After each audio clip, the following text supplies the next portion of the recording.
ಗುರವೇ ಸರ್ವಲೋಕಾನಾಂ ಭೀಷಜೇ ಭವರೋಗಿಣ ನಿಧಯೇ ಸರ್ವವಿದ್ಯಾನಾಂ ದಕ್ಷಿಣಾಮೂರ್ತಯೇ ನಮಃ.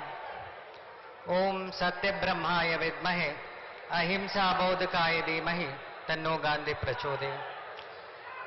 ಈ ವೇದಿಕೆಯಲ್ಲಿ ಪೂಜನೀಯ ಸ್ಥಾನದಲ್ಲಿರುವ ನಿರ್ಮಲಾನಂದ ಸ್ವಾಮಿಗಳಿಗೂ ಸಿದ್ಧಗಂಗಾ ಶ್ರೀಗಳಿಗೂ ಮತ್ತು ನಮ್ಮ ನಾಡೋಜ ಅವರಿಗೂ ನಮಸ್ಕಾರವನ್ನು ಅರ್ಪಣೆ ಮಾಡುತ್ತಾ, ಕೇಂದ್ರ ಸಚಿವರಾದ ಕುಮಾರಣ್ಣ ಅವರಿಗೂ ಮತ್ತೆ ಈ ಇಡೀ ಪ್ರೋಗ್ರಾಮ್ ಅನ್ನ ಈ ಕನ್ನಡದ ಯಜ್ಞ, ಕನ್ನಡದ ಕುಂಭಮೇಳ ಅಂತ ಹೇಳ್ಬೋದು, ಅದನ್ನು ಈ ಮಟ್ಟಿಗೆ ಮ್ಯಾರಥಾನ್ ಇಂದ ಹಿಡಿದು ಈ 3 ದಿನದ ತನಕ ಒಂದು ಹಿಸ್ಟ್ರಿಯನ್ನು ಕ್ರಿಯೇಟ್ ಮಾಡಲಿಕ್ಕೆ ಮಂಡ್ಯ ಅನ್ನೋದು ಜ್ಞಾಪಕ ಅರ್ಹವಾಗಿ ಈ ಕನ್ನಡ ಸಮ್ಮೇಳನವನ್ನ ಸಾಕ್ಷಿ ರೂಪಕ್ಕೆ ತಂದಿರೋ ರವಿಗಾಣಿಗ ಅವರಿಗೂ ಮತ್ತೆ ಉಸ್ತುವಾರಿ ಸಚಿವರಾದ ಚೆಲುವನಾರಾಯಣ ಅವರಿಗೂ ನನ್ನ ಒಬ್ಬ ಕನ್ನಡಿಗನಾಗಿ ಕೃತಜ್ಞತೆಯನ್ನು ಸಲ್ಲಿಸ್ತಾ, ಇದೆಲ್ಲದಕ್ಕಿಂತ ಜಾಸ್ತಿ ಅಲ್ಲೊಂದು ನಮಸ್ಕಾರ ಮಾಡಿದೆ. ಅದು 2 ಉದ್ದೇಶಕ್ಕೆ.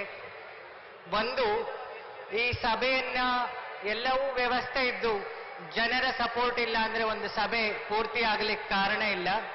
ಇಲ್ಲಿ ಬ್ಯಾನರ್ ಹಾಕದವರಿಂದ ಹಿಡಿದು ಧ್ವಜ ಹಿಡಿದು ಜೈಕಾರ ಹಾಕೋರಿಗೂ ಮತ್ತೆ ಇಡೀ ಜಗತ್ತಿಗೆ ಸಕ್ಕರೆಯನ್ನು ಹಂಚಿದ ಮೋಸ ಇಲ್ಲದ ಮನಸ್ಸು ಮಂಡ್ಯದ ಜನತೆಗೂ ನನ್ನ ನಮಸ್ಕಾರವನ್ನು ಸಮರ್ಪಣೆ ಮಾಡ್ತಾ, ಮತ್ತೆ ನಮ್ಮ DC ಚೀಫ್ ಸೆಕ್ರೆಟರಿ ಅವರು ಮತ್ತೆ SP ಅವರು, ಈ 3 ಡಿಪಾರ್ಟ್ಮೆಂಟ್ ಏನಿದೆ, ನಂಗೆ ಗೊತ್ತಿದ್ದಂಗೆ ಒಂದು 2 ತಿಂಗಳಿಂದ ನಿದ್ದೆ ಮಾಡಿದಾಗಿಲ್ಲ ಅವರೆಲ್ಲ.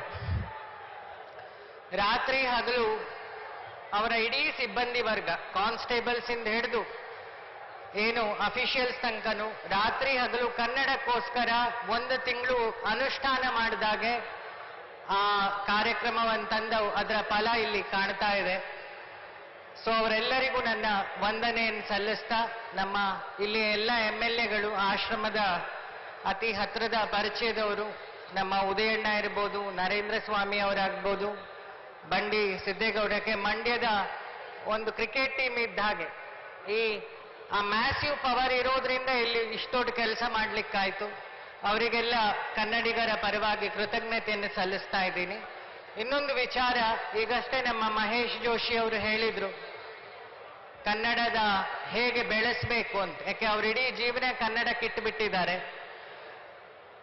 ನಮ್ಮ ಈ ಮಂಡ್ಯ ಇದೆಯಲ್ಲ, ಅತಿ ಹೆಚ್ಚು ಕನ್ನಡ ಮಾತಾಡೋ ಒಂದು ಜಿಲ್ಲೆ ಇದ್ರೆ ಅದು ಮಂಡ್ಯದ ಜಿಲ್ಲೆ. ಇಡೀ ಜಗತ್ತಿಗೆ ನೀರನ್ನ, ಪವಿತ್ರವಾದ ನೀರು ಕಾವೇರಿಯನ್ನು ಕೊಟ್ಟ ಜಿಲ್ಲೆ ಮಂಡ್ಯದ ಜಿಲ್ಲೆ. ಜೊತೆಗೆ ಭಗವಂತನೇ ನಿಮ್ಮ ಮನಸ್ಸನ್ನು ಮೆಚ್ಚಿ ರಂಗನಾಥಾಗಿ ಇಲ್ಲಿ ರೆಸ್ಟಲ್ಲಿರೋ ಜಿಲ್ಲೆ ಮಂಡ್ಯದ ಜಿಲ್ಲೆ. ಆ ಮಂಡ್ಯ ಏನೆಲ್ಲ ಕೊಡ್ಲಿಲ್ಲ ಅಂತಿಲ್ಲ. ಅತಿ ದೊಡ್ಡ ವ್ಯಕ್ತಿತ್ವದ SM ಕೃಷ್ಣ ಅವರನ್ನ ನಮ್ಮ ರಾಜ್ಯಕ್ಕೆ, ದೇಶಕ್ಕೆ ಕೊಟ್ಟ ಮಂಡ್ಯದ ಜನತೆಗೆ, ಯಾಕಂದ್ರೆ ಇಡೀ ಭಾರತಕ್ಕೂ ಕರ್ನಾಟಕಕ್ಕೂ ಒಂದು ಜಿಲ್ಲೆಯ ಋಣ ತೀರಿಸ್ಲಿಕ್ಕಾಗಲ್ಲ, ಅದು ಮಂಡ್ಯದ ಋಣ. ಅಂತ ಜಾಗದಲ್ಲಿ ಇಷ್ಟು ದೊಡ್ಡ ಕನ್ನಡದ ಸಮ್ಮೇಳನ ಆಗಿದೆ. ಜನರಲ್ಲಿ ನನ್ನ ರಿಕ್ವೆಸ್ಟ್ ಇಷ್ಟೇ, ಈ ಕನ್ನಡ ಬೆಳಿಬೇಕಾದ್ರೆ ಕನ್ನಡ ಶುರುವಾಗುವುದು ತಾಯಿಯೇನೋ ಅಮ್ಮ ಅನ್ನೋ ಶಬ್ದದಿಂದ. ಅದು ಬೆಳಿಬೇಕಾದ್ರೆ 2 ರಂಗವನ್ನು ನೀವು ಬೆಳೆಸಬೇಕು, ಒಂದು ಚಿತ್ರರಂಗ, ಇನ್ನೊಂದು ಮಾಧ್ಯಮ. ಈ 2 ಏನು ರಂಗಭೂಮಿಕೆ ಇದೆ, ಅದರಿಂದ ನಮ್ಮ ಭಾಷೆ ದೇಶ ವಿದೇಶಗಳೆಲ್ಲ ಹರಡುತ್ತೆ. ಒಂದು ಚಿತ್ರರಂಗದ ಮೂಲಕ, ಇನ್ನೊಂದು ಮಾಧ್ಯಮದ ಮೂಲಕ. ಸೊ ಜನತೆಯಲ್ಲಿ ನನ್ನ ರಿಕ್ವೆಸ್ಟ್, ನಾವು ನಮ್ಮ ಚಿತ್ರರಂಗವನ್ನ, ನಮ್ಮ ಕಲಾವಿದರನ್ನ, ಅವರು ಮಾಡೋ ಹೊಸ ಪ್ರಯೋಗವನ್ನ, ಏನೇನಕ್ಕೋ ದುಡ್ಡು ಹಾಳು ಮಾಡ್ತೀವಿ, 50-100 ರೂಪಾಯಿ, ನಮ್ಮ ಕಲಾವಿದರನ್ನು ಬೆಳೆಸಲಿಕ್ಕೆ, ನಮ್ಮ ಕಲೆಯನ್ನು ಬೆಳೆಸಲಿಕ್ಕೆ ಮಾಡಿದಾಗ ಈ ಸಮ್ಮೇಳನಗಳು ಅರ್ಥಪೂರ್ಣ ಆಗುತ್ತೆ, ಶುಷ್ಕ ಆಗಲ್ಲ ಅನ್ನೋದು ನನ್ನ ಭಾವನೆ. ಮತ್ತೆ ಈ ಸಮ್ಮೇಳನ ಬರೀ ಭಾಷಾ ಸಾಹಿತ್ಯದ ಬಗ್ಗೆ ಚಿಂತನೆಗಳ ಗೋಷ್ಠಿ ಆಗದೆ, ಇಲ್ಲಿ ಈಗಷ್ಟೇ ಕೇಳಿದೆ 240ರಿಂದ 300-400 ಸ್ಟಾಲ್ಸ್ ಇದೆ.